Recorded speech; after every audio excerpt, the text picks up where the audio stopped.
प्रिय बंधुओं, आचार्य भगवान पूज्यपाद स्वामी महाराज इष्टोपदेश गाथा नंबर 10 में कहते हैं कि अगर आपके साथ कोई गलत कर रहा है, आप उसके साथ गलत बिल्कुल भी मत करो। जो गलत करेगा उसको वैसा फल अवश्यमेव मिलेगा। लेकिन हम उस अज्ञानता के कारण, किसी ने कुछ गलत किया, हम तुरंत सोच लेते हैं कि हमें भी उसके साथ गलत करना है। आचार्य भगवान जबकि क्या कह रहे हैं कि कोई भी तुम्हारे साथ अच्छा करे अथवा बुरा करे,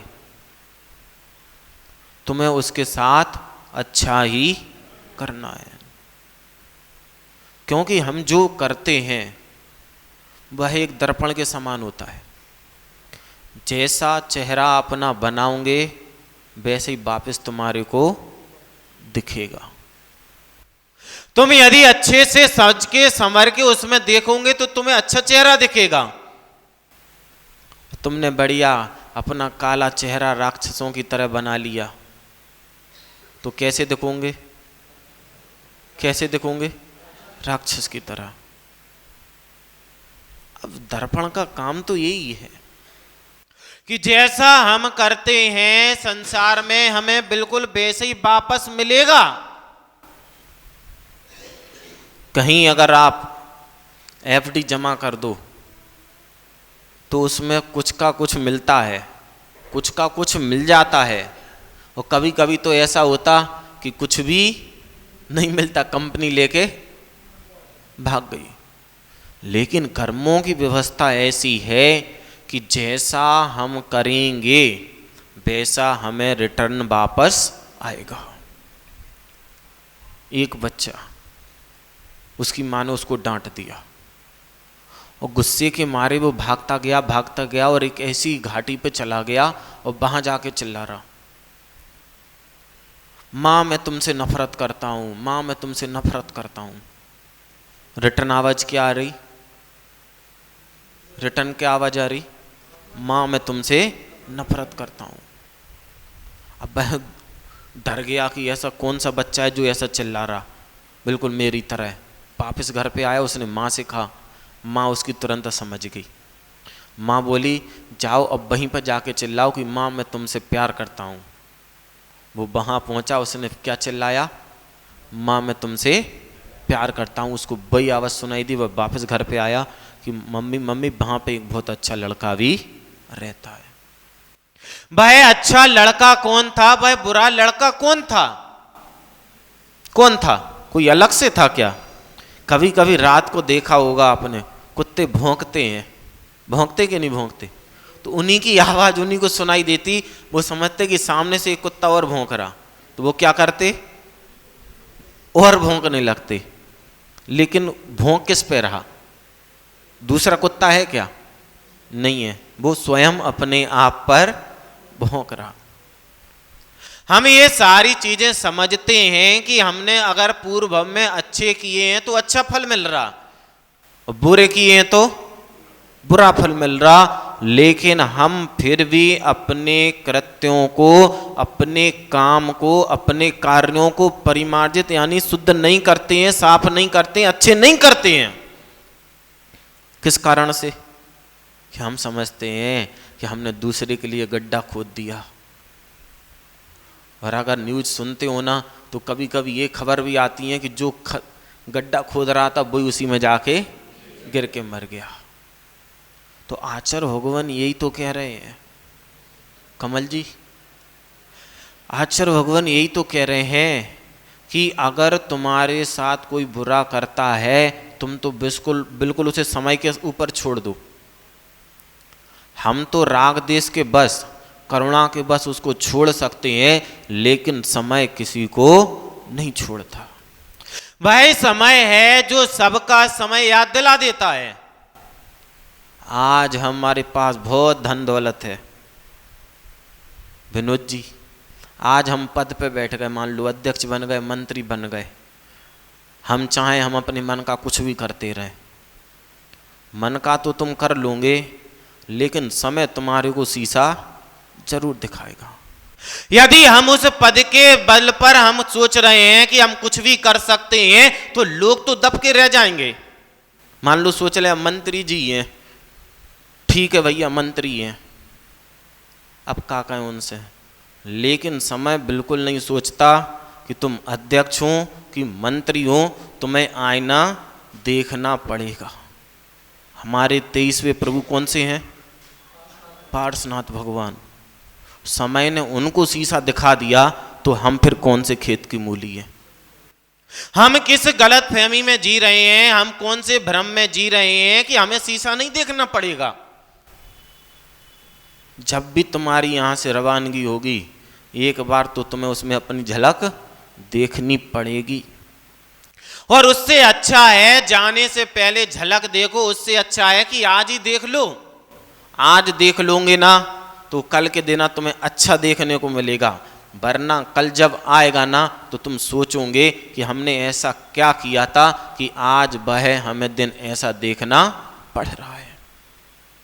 इस गलत फहमी में बिल्कुल नहीं रहना कि हम दूसरों के साथ सैलू भाई कितना भी गलत करते रहें और सब लोग हमारे साथ अच्छा ही अच्छा करते रहें। कर्म का ऐसा ही नियोग है, कर्म का ऐसे ही नियोग है। कभी कभी तो ऐसा होता है कि हम दूसरे के साथ गलत करते हैं। मान लो आपने एक चींटी को मार दिया, अब चींटी आपका क्या बिगाड़ पाती? क्या बिगाड़ पाती मनीष भाई? चींटी क्या बिगाड़ पाती? कुछ नहीं।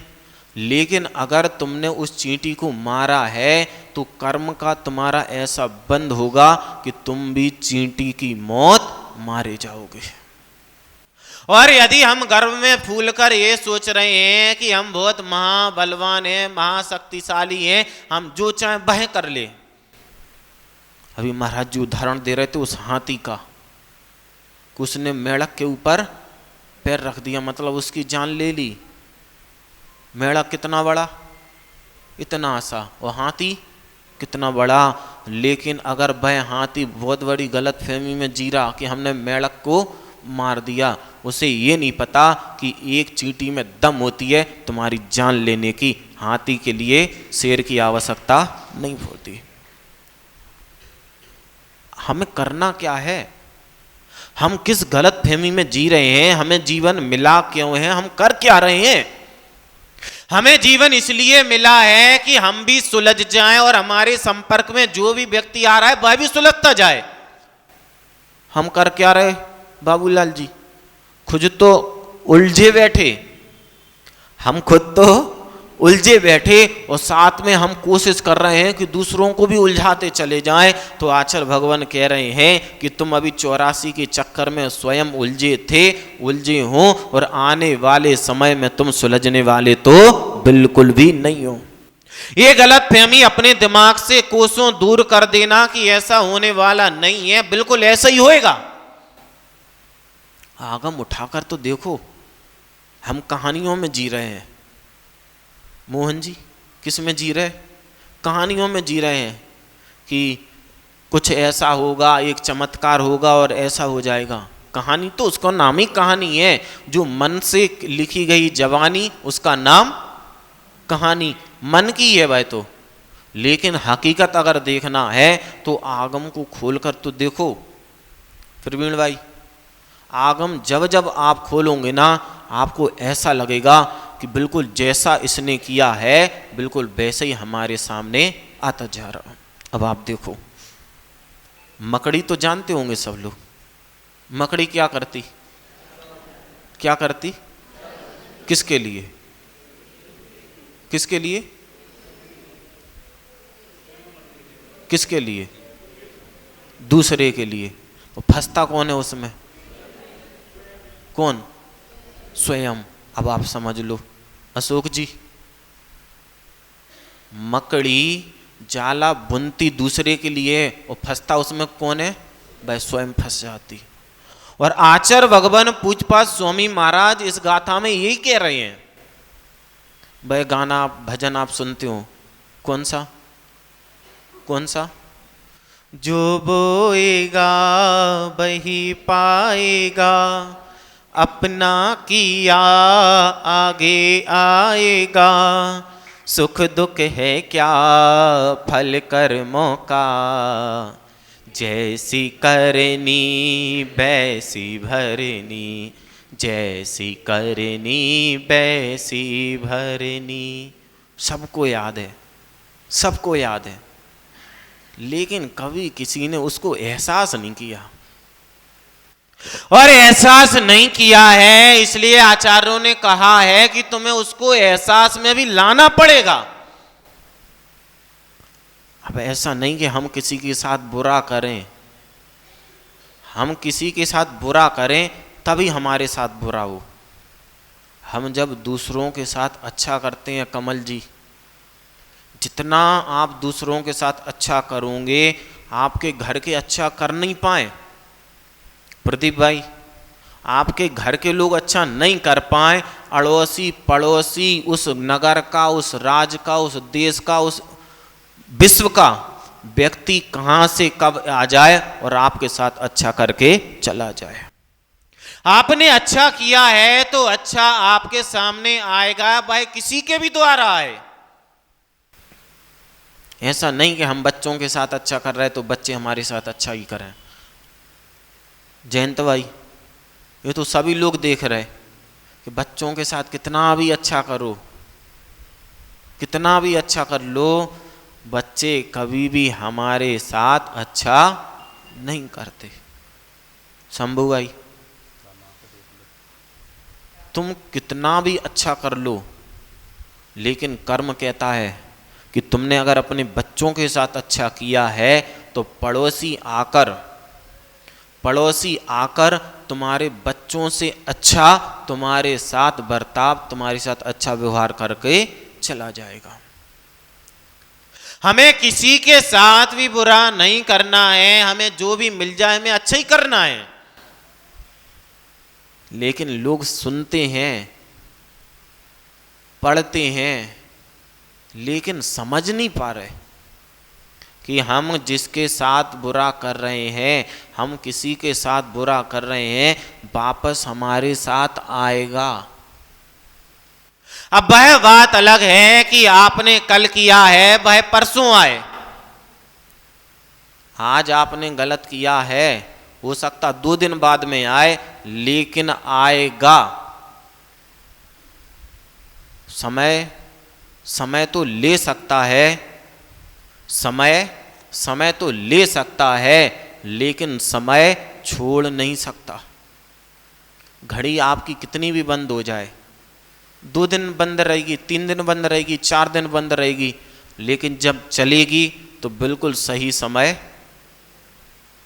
दिखाएगी कि नहीं दिखाएगी? दिखाएगी कि नहीं? अब कोई कहे कि 2 दिन तो चली नहीं, 2 दिन तुम्हारा समय था इसलिए नहीं चल पाई, लेकिन जिस दिन वह चलेगी वह बिल्कुल सही समय दिखा देगी। हम किसी से डरे ना डरे, हमारे सामने कोई भी खड़ा रहे, कितना भी बलशाली पुरुष क्यों ना आ जाए, हमें उससे डरने की आवश्यकता नहीं है। हमें अगर डरना है तो अपने कार्यों से डरना है कि हम जो कार्य कर रहे हैं, अगर अच्छे कार्य कर रहे हैं तब तो बल्ले बल्ले, अगर अच्छे कार्य कर रहे हैं तब तो बल्ले बल्ले, और अगर तुमने अच्छे काम नहीं किए तो ध्यान रखो कि छाले तुम्हारी आत्मा में पड़े हैं, वह किस समय प्रकट हो जाएं तुम सोच भी नहीं सकते, तुम समझ भी नहीं समझ सकते।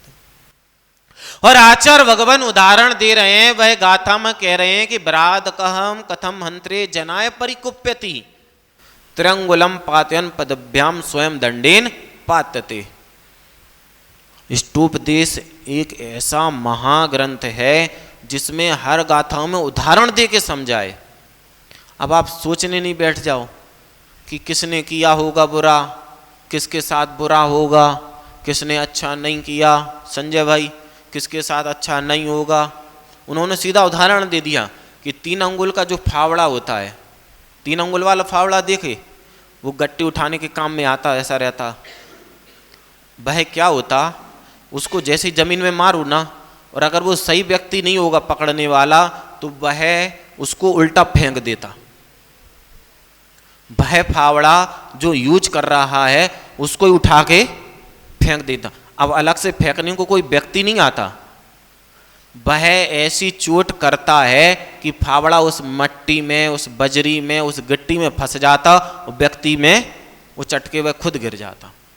अब आप देखो, आप सोचो कि हम किसी के साथ गलत किए हैं तो कोई व्यक्ति ही हमारे साथ गलत करे? बिल्कुल नहीं। कर्म आपने जो बांधा है, जो धर्म पर आपने आक्षेप किया है, आपने अगर किसी की भावनाओं को धर्म से आहत किया है तो पता नहीं कौन कब आ जाए।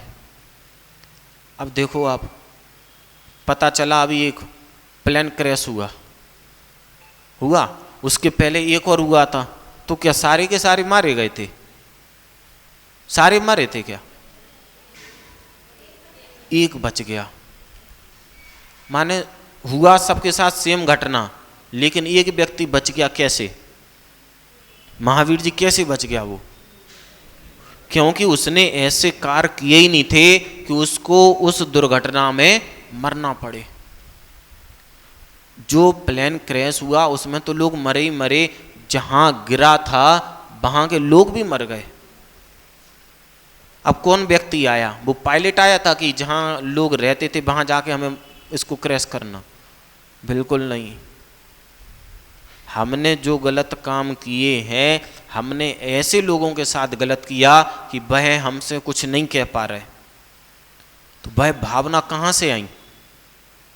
वह जो आपने गलत कभी किया था, उन लोगों की भावनाओं ने आपको खींचा कि तुम वहां जाकर रहने लग गए।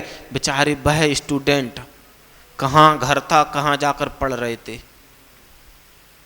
उनके अगर पूर्व भवों को थतोला जाए, उनके पूर्व भवों को टटोला जाए, तो उन्होंने जरूर कुछ ऐसा काम किया होगा कि किसी जिनेंद्र भगवान के भक्त को जिनेंद्र भगवान से दूर किया होगा, और उसी का फल ऐसा है। वरना इतनी बड़ी बड़ी दुर्घटनाएं छोटी मोटी पापों से नहीं मिल सकती।